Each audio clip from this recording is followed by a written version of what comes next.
What's poppin', homies? It's your favorite homegirl, Gossip Girl, and today we are going to talk about the case of Allisha Watts.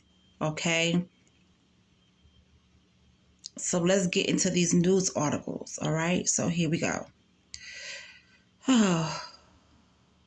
The news outlet learned Tuesday that Allisha Watts' boyfriend was found unresponsive in the missing woman's SUV on July 18th, the day before officers with the Charlotte Mecklenburg Police Department filed a missing persons report for her.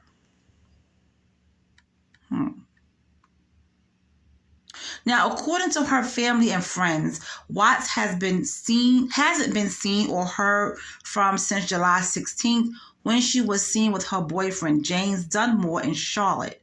Watts' friend said that the 39-year-old traveled to Charlotte on June 14th to see Dunmore in her black Mercedes SUV.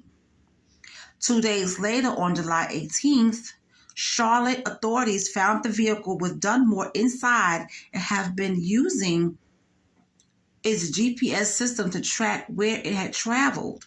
The SUV was in the parking lot of the Anson County DMV office in Polkton. On the day after her car was found, Charlotte Mecklenburg Police Department filed the missing persons report for Watts, who was 39 years old. An officer logged the report from a home on Pamela Lorraine Drive in Charlotte. Now, on July 20th, the Anson County Sheriff's Office was made aware of that report and linked the SUV to Watts. However, it wasn't until Tuesday, July 25th, that authorities announced they had found Dunmore in the car. The Anson County Sheriff's Office released a statement saying Dunmore had also been found along with the SUV on July 18th.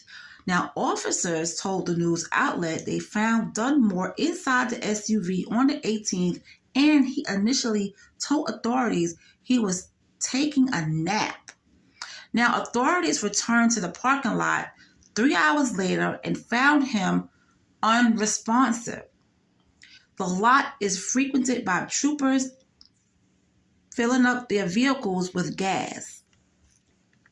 Now, Dunmore was unresponsive when he was taken to the hospital. His current condition and location is not known. Anson County Sheriff's Office said their last update on Dunmore's status was July 20th, and he was still alive at that point. Charlotte Mecklenburg Police Department did not give an answer when asked about Dunmore's condition. So why they just can't tell the police if the man is still alive or what's going on?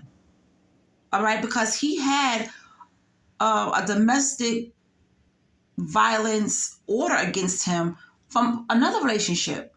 So Allisha is missing. He knows what happened to her. He's the one that did something to her. Let me continue.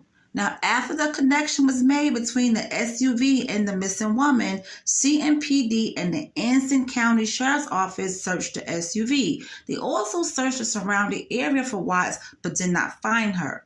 Currently, Watts' whereabouts are still unknown.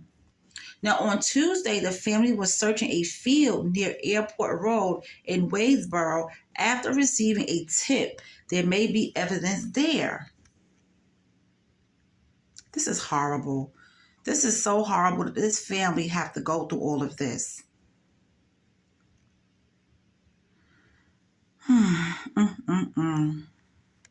Watts' sister Stephanie Johnson said his behavior is out of the ordinary for Watts. Well, this behavior, not his behavior, but this behavior is out of the ordinary for her sister, Allisha Watts.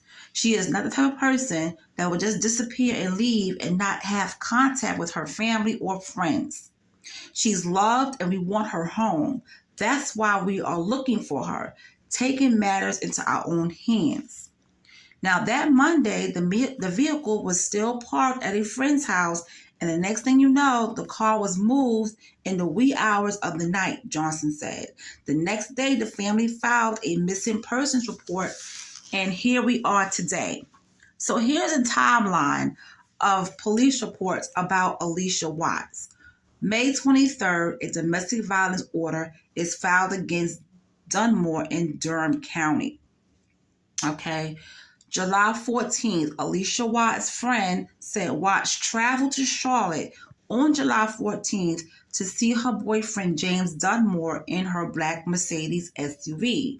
Now, on the 16th, Allisha Watts was last seen by friends in Moore County. Watts and James Dunmore leave for Charlotte in her black Mercedes SUV. The two had tickets to a comedy show at Bojangles Coliseum but did not attend. Now, July 18th, Watts' SUV was found at Dunmore's house, and Watts' phone and Dunmore's phone were pinged at his house that morning.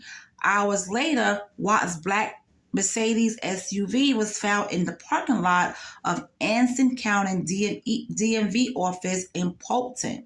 Now, Dunmore is found inside and he's unresponsive. Now, on the 19th, Charlotte Mecklenburg Police Department, known as CMPD, filed a missing persons report for Allisha Watts. Foxfire police searched Watts' home and did not find her.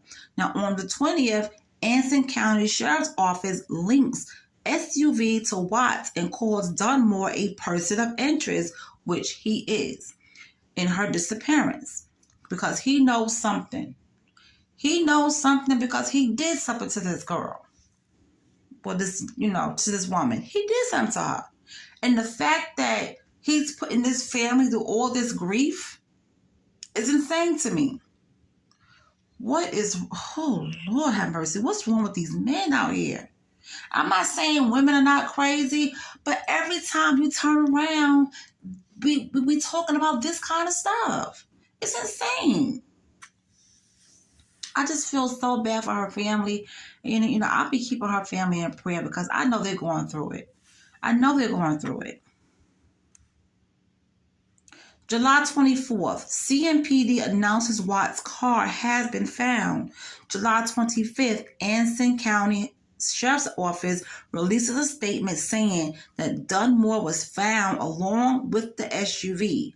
Now, a psychic tells detectives where they can find Watts, but a search of the area yields no results. That's what it says here. A psychic told one of the detectives where they could find Miss Watts. They searched the area and there was no results. Now, July 26th, police officers are seen searching Dunmore's Charlotte area home. Family and friends asked Moore County community for help finding Allisha Watts. This has been a week of pure torture. We just need help to bring her back. Although Watts did not live in Charlotte, she was no stranger to the area. Watts regularly attends a church in Charlotte. She's a vital piece of the community, and she's involved in several organizations in our community, Blue said. She gives back. She gives up her time. She gives her heart. She gives anything that she knows a person needs. He's willingly, freely just gives. A release from Siler City Police noted Watts is the CEO of Inspired Vision Support Services, INC, which provides disability services to persons of all ages in several North Carolina counties. Now, as far as touching base with the memberships of the organizations that she's with, she's very accountable, said a family friend, Dorothy Brower. There's no way that she have gone somewhere else and not communicated, even while she was gone with some of her close buddies. Now, the news outlet reached out to CMPD and they're waiting back to hear more information. Friends and family are gathering to pray for Watts. A candlelight vigil is being held in Southern Pines. Well, this happened on Tuesday nights, and now we at Wednesday. So they had a visual for her, and they held, the candlelight visual for her in Southern Pines. Anyone who attends was asked to wear green, and green was Watts' favorite colors. And that's one of my favorite colors as well. I love green. I do. I love the color green. Anyone with any information about Watts is asked to contact the Anson County Sheriff's Office, Moore County Sheriff's Office, or the Charlotte Mecklenburg Police Departments. Now, I know somewhere in this video I did say that he had a domestic report against him from someone else, but that was wrong. It was from Ms. Watts.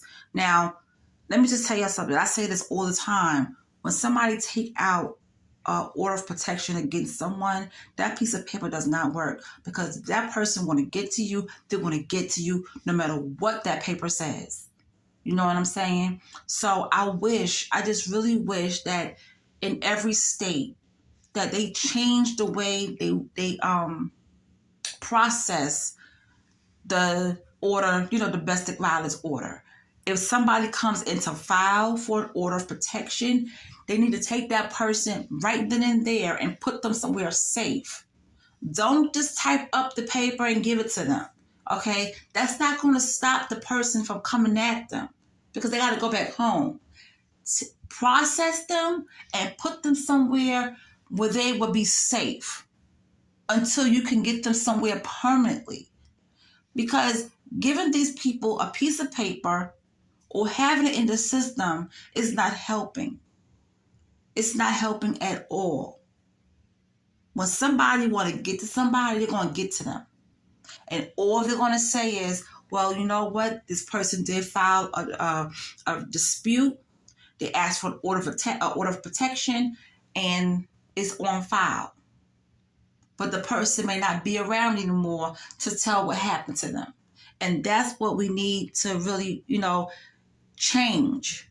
They have to change that, because if they don't change that, situations like this is going to keep happening over and over and over again.